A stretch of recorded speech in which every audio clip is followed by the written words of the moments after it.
Assalamualaikum warahmatullahi wabarakatuh. Selamat pagi anak-anak. Bagaimana kabarnya hari ini? Semuanya sehat ya? Alhamdulillah. Nah, sebelum kita mengawali pembelajaran kita kali ini, kita berdoa terlebih dahulu ya. Kita berdoa bersama. Berdoa mulai. Berdoa selesai. Nah, sebelumnya Ibu absen terlebih dahulu ya. Hari ini siapa yang nggak masuk?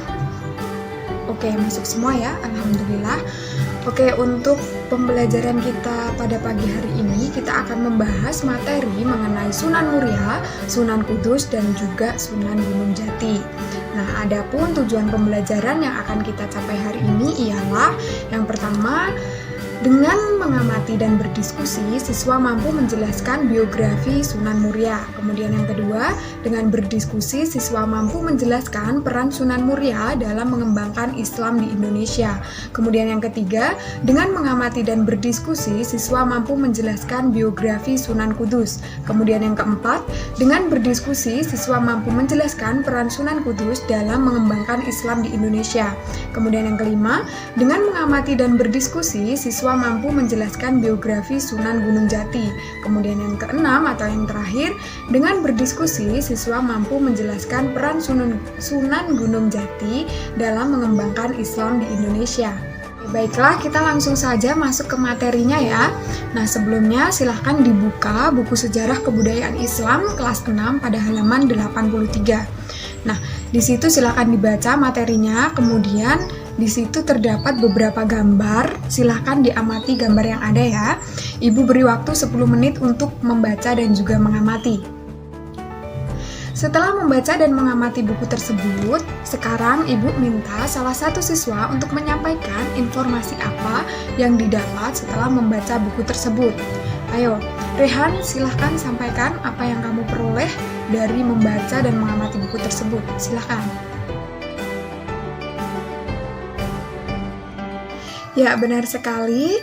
Jadi benar ya yang disampaikan oleh Rehan tadi bahwa setelah kita membaca buku tersebut, kita memperoleh informasi mengenai biografi dan juga peranan Sunan Muria, Sunan Kudus, dan juga Sunan Gunung Jati dalam mengembangkan Islam di Indonesia. Serta kita juga dapat mengetahui beberapa sikap positif dari ketiga sunan tersebut yang dapat kita teladani.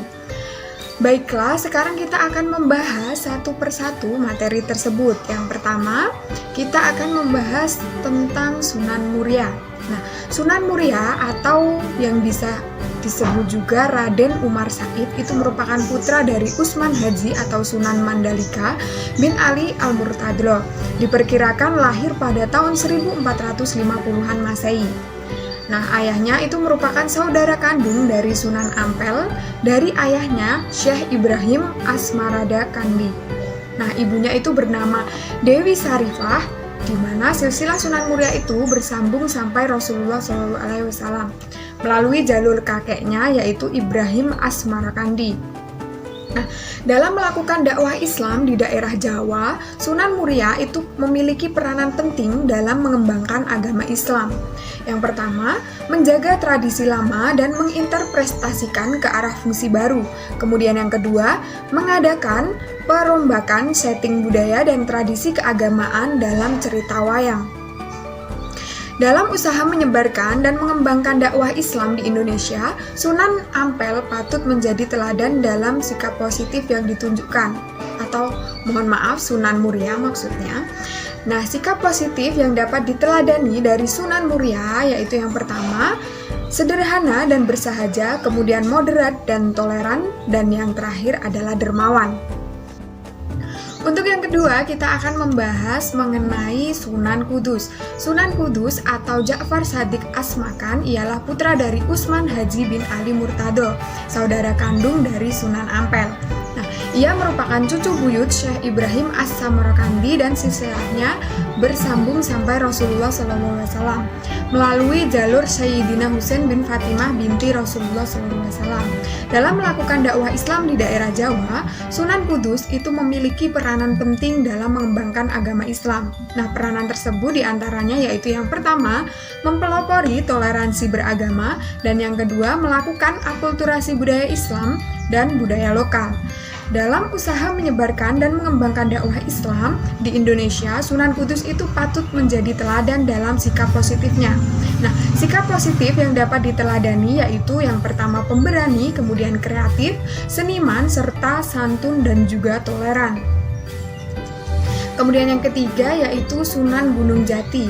Sunan Gunung Jati atau Syarif Hidayatullah lahir pada tahun 1448 Masehi. Ia adalah putra Syarif Abdullah bin Ali Nurul Alim, seorang pengusaha di Ismailiyah, Mesir. Ibunya bernama Nyai Roro Santang, putri Prabu Siliwangi, Raja Kerajaan Pajajaran di Jawa Barat. Dalam melakukan dakwah Islam di daerah Jawa, Sunan Gunung Jati mempunyai peranan penting dalam mengembangkan agama Islam, yaitu yang pertama, berperan sebagai ulama dan pengusaha dalam penyebaran Islam. Kemudian yang kedua, melakukan akulturasi budaya Islam dan kearifan lokal.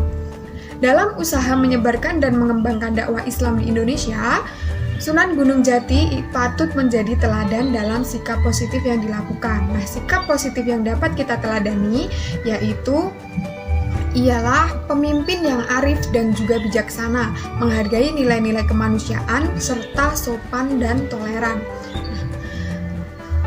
Baiklah, itu tadi penjelasan mengenai materi kita hari ini. Sampai di sini ada yang belum paham atau yang ingin ditanyakan? Jika sudah paham semua dan tidak ada yang ingin ditanyakan, silahkan Ibu minta salah satu siswa menyampaikan kesimpulan materi yang telah kita pelajari hari ini. Silahkan Sinta memberikan kesimpulan untuk materi hari ini.